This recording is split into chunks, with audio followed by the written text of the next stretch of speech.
Story behind the song. One of the Beatles' most famous songs from the first album wasn't written by Lennon and McCartney. They recorded the rock and roll song Twist and Shout by Phil Medley and Burt Russell at the end of that long day. Everyone loved John's voice on the song. In fact, he was very tired at the time. "I was just screaming," he remembered later. They recorded their second album later in the same year. With the Beatles, still had rock and roll songs like Chuck Berry's Roll Over Beethoven, but Lennon and McCartney wrote more songs for the album. The cover's black and white photo became famous. They asked the photographer to copy Astrid's photos of the band in Hamburg. America was ours. The Beatles were selling millions of records in Britain. The Sunday Times newspaper compared Lennon and McCartney with Beethoven.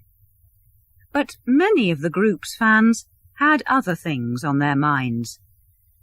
A lot of young fans dreamt about their favourite Beatle. Paul was the sweet, romantic one. George was the quiet one. Ringo was the happy, funny one.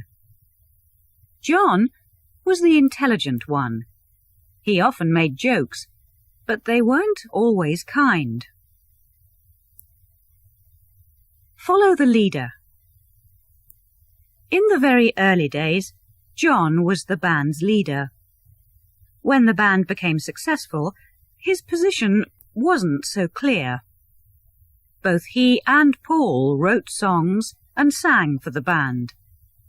In front of the cameras, Paul often spoke for the band, but John usually had the last word.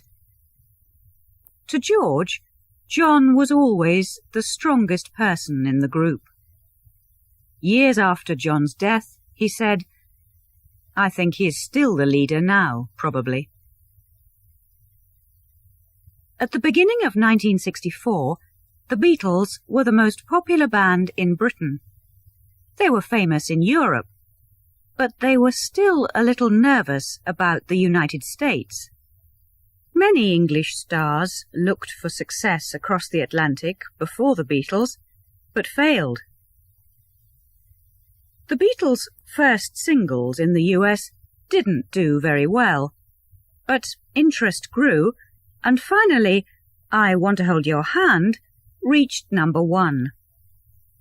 The band flew there in February 1964. They all knew how important this trip was. In Ringo's words, America was all that they dreamt about years earlier. The trip was a big success.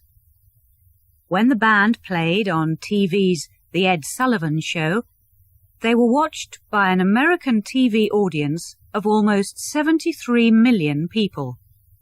It was one of the most important shows in the history of popular music. The Beatles played in Washington and Miami and went home happy. As Ringo said, America was ours now. The band were world stars. The Beatles returned to the United States later in 1964 as part of a big world tour. This trip was as successful as the last one. Ringo remembers that it was just so much fun. As usual, nobody could hear the music at the concerts because of the screams of the fans. At this time, it wasn't a big problem for the band, but it became more and more important later. George's memory of this tour was less happy than Ringo's. President Kennedy was killed only a year before, and George didn't want anyone to shoot one of the Beatles.